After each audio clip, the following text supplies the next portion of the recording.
Merci de votre invitation et je suppose que vous m'avez invité pour que je vous parle cash, ce que je vais faire.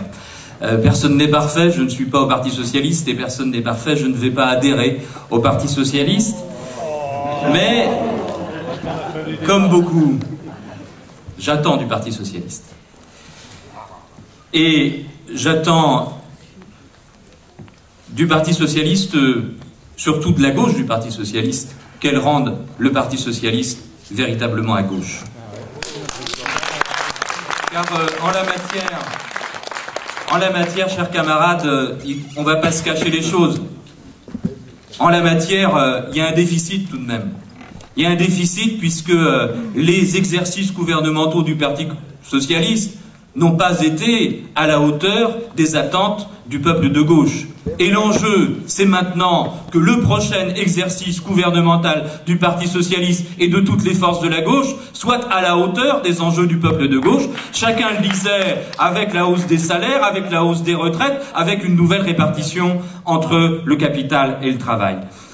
Je crois que dans cette bagarre, pour que la gauche soit enfin 100% à gauche, dans cette bagarre, vous êtes en première ligne. Et c'est pour ça que je suis venu. Dans cette bagarre, vous êtes en première ligne pour que la campagne socialiste d'abord soit 100% à gauche. Vous êtes en première ligne car vous avez déjà fait, lors de la récente mobilisation sur les retraites, le trait d'union avec nous tous sur l'ensemble de la gauche pour combattre la réforme inégalitaire. Et puis vous serez en première ligne si la gauche gagne pour qu'enfin la gauche au gouvernement reste à gauche vraiment.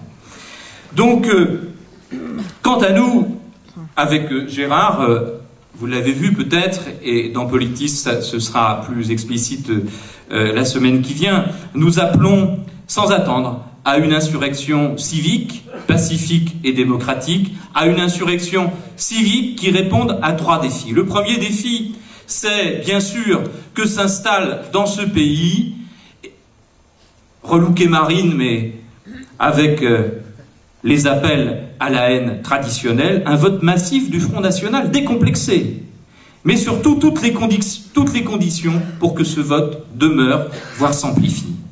Le second défi, c'est que s'installe dans ce pays une abstention structurelle. Avant même les dernières cantonales, aux européennes de 2009, aux régionales de 2010, près de 65% des employés, 69% des ouvriers ne sont pas allés voter. Dans certaines villes populaires, à Stains, à Bobigny, à Tourcoing, à Roubaix, tant d'autres, plus de 70% des inscrits s'abstiennent. De sorte que si l'on cumule l'abstention et la non-inscription sur les listes électorales, seuls 10% du corps électoral votent encore. Insensiblement, des mécanismes censitaires s'installent sans inquiéter vraiment certains professionnels de la politique dont l'horizon reste d'être élus, réélus et réélus encore.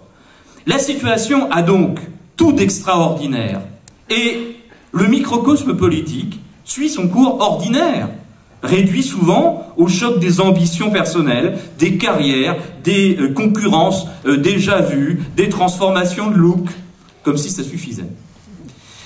Le troisième défi, mais avant d'y venir, tant que ne seront pas traitées les causes sociales du vote Front National, il augmentera. Ces causes sociales, on les connaît. Et depuis 30 ans, rien n'a changé. Chômage de longue durée, relégation liée à la perte d'emploi, réclusion dans des HLM délabrés, compression des revenus, échec scolaire des enfants, une mobilité sociale interdite. Le bulletin de vote FN exprime aussi, disons-le crûment, comme parlent les électeurs eux-mêmes, ce sentiment compréhensible. J'emmerde ce système qui m'emmerde. Et les électeurs du Front National ont pris, comme l'a dit Olivier Besancenot d'ailleurs, ont pris un revolver pour tirer sur le système. Le seul problème, c'est qu'ils l'ont retourné contre eux-mêmes. À nous de leur démontrer. Et c'est le troisième défi pour gagner, à mon sens, pour gagner en 2012. La gauche doit redevenir 100% à gauche. Et c'est en ayant une politique qui aille à la reconquête des couches populaires qui votent Front National, notamment, mais de toutes les couches populaires, que nous pourrons modifier la donne.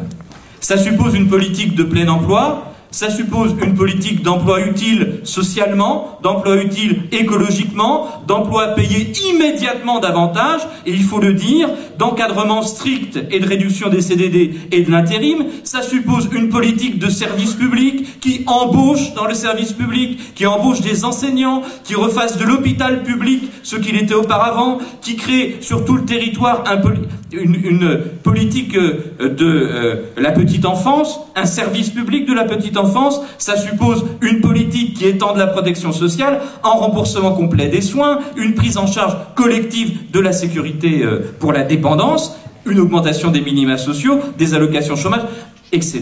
Mais surtout, ça suppose que l'on redéplace la part qui nous a été volée, qui a, ces 30 dernières années, été volée dans la richesse produite par nous tous en faveur des profits.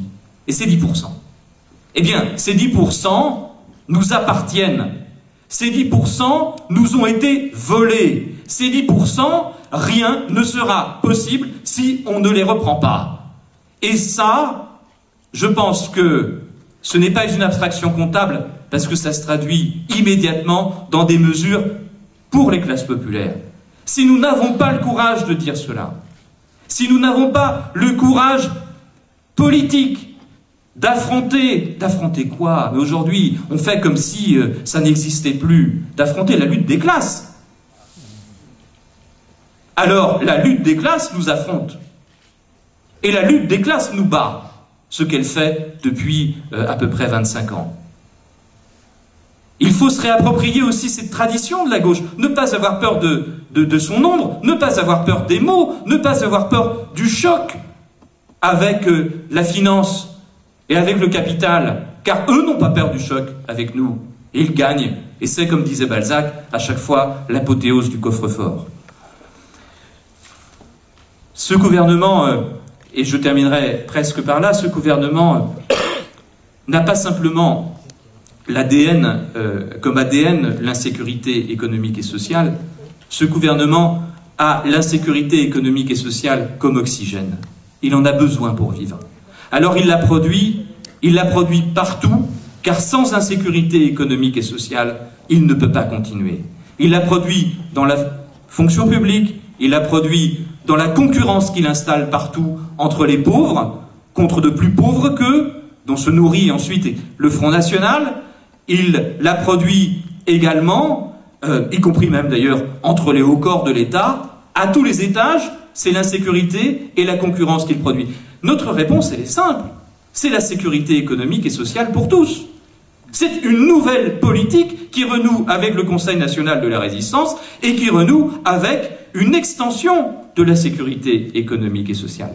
Je voudrais terminer en disant, c'est ce que nous avançons dans le texte qui est paru d'ailleurs récemment dans Libération, et je pense qu'il fera entre nous accord, c'est que il y a ce qui dépend des partis, il y a ce qui dépend de chacun d'entre nous. Il faut qu'on se bouge. Et ce qui dépend de chacun d'entre nous, c'est d'organiser au plus près des classes populaires, au plus près des votants FN. J'en sais rien, inventons des apéros Facebook pour vivre ensemble, des repas du monde pour vivre ensemble, des banquets républicains pour vivre ensemble, des pots de toute espèce pour vivre ensemble. Cette insurrection civique que nous appelons, elle a pour nom vivre ensemble.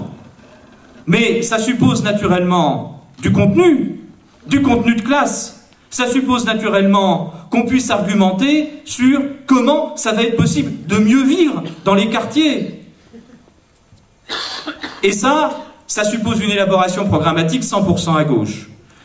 Je pense que, en 2012, je terminerai par cette banalité, nous n'avons pas le droit de perdre.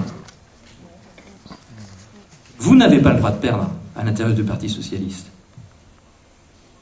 Et c'est pourquoi je pense toute la gauche, libérale ou antilibérale, socialiste ou pas au Parti socialiste, compte sur vous.